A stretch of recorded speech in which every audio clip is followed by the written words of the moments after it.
Ara cal dir que estic satisfet de la campanya en el que ha significat el compromís de les persones a la candidatura i el que ha estat també un retorn de no poca gent que ha valorat la feina que hem fet a l'Ajuntament.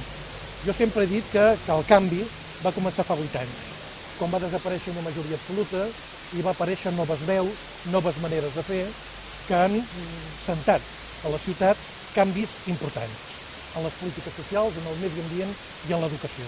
Nosaltres creiem que hem d'anar per aquí i que el govern ha de ser progressista. Què vol dir progressista? Vol dir que mira en la ciutat i en les persones que menys tenen, però que alhora saben que el conjunt de la ciutat està satisfeta si som un sol poble, si som una ciutat sense trencadisme. Vol dir que no mires a fora de la ciutat, que no vas a agradar, que no mires al cap de Barcelona o de Madrid, i que això significa que l'alcalde o l'alcaldessa ha de tenir plena autonomia i que els compromisos els fa govern endins i amb el poble. No els fa fora del govern i fora del compromís ciutadà. I per això està bé l'experiència, per això està bé haver-ho fet. Tot s'aprèn, però jo penso que en aquests moments val la pena apostar per persones que han fet aquesta trajectòria i que estan disposades a treballar i a pactar cada dia. Els pactes en un govern són imprescindibles, i no solament al començar un govern, que va, el pacte és constant perquè errors en fas. És indubtable. Si algú vol un alcalde o alcaldessa que no faci errors, que no miri més. Segur que en faré, segur que en puc fer.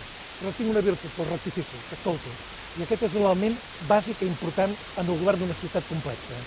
Hem de, a més, tenir molt clar que estem en una crisi difícil, que durant 2-3 anys, com a mínim, haurem de fer malabars amb el pressupost de la ciutat.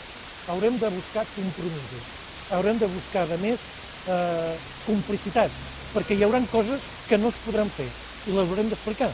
I quan prioritzem en un barri o prioritzem en una política, haurem d'explicar molt bé perquè això retalla, nega d'altres polítiques.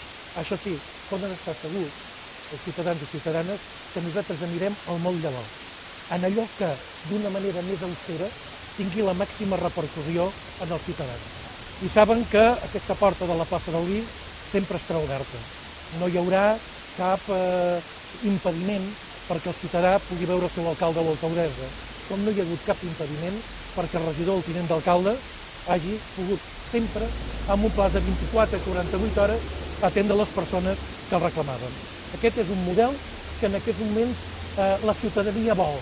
Estem amatents al que en determinades places de tot l'estat espanyol s'està dient, i amb una absoluta correcció, sense cap paternalisme, sense cap voluntat de manipulació, sí que hem d'escoltar una veu que diu que la democràcia és el millor sistema, però que en aquests moments és perfectible a Catalunya i Espanya. I perquè sigui perfectible cal facilitar que el ciutadà senti la seva veu, amb llistes obertes, amb proporcionalitat més exacta en els seus representants, amb referèndums en aquells temes que són claus i afecten el conjunt de la ciutadania. I la ciutat i Girona és un bon espai per treballar aquests temes, perquè no hi ha res millor que l'exemple. Amb això estarem, i en tot cas, amb confiança, sabent que el resultat el marcaran els ciutadans i que jo i que el meu grup actuarà en conseqüència. Si els ciutadans ens donen més força, el missatge és que hem de governar i governar en potència. Si consideren que no és així, no ens votaran i anirem a l'oposició. Que sàpiguen que actuarem en conseqüència. És molt important en política pensar molt el que dius i, sobretot, fer el que dius.